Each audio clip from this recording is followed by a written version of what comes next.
kooxo hubeysan ayaa soo weeraray youtuberka caanka Drisly Cabdi sida war arkaysan caaway dhaawac xun ay u geysteen oo isha korkeeda iyo hoosteeda ay ku dhufteen baangad marka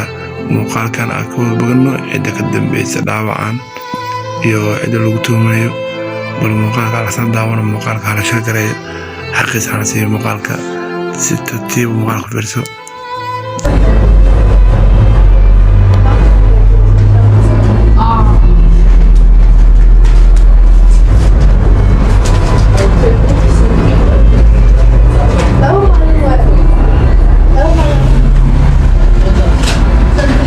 Thank you.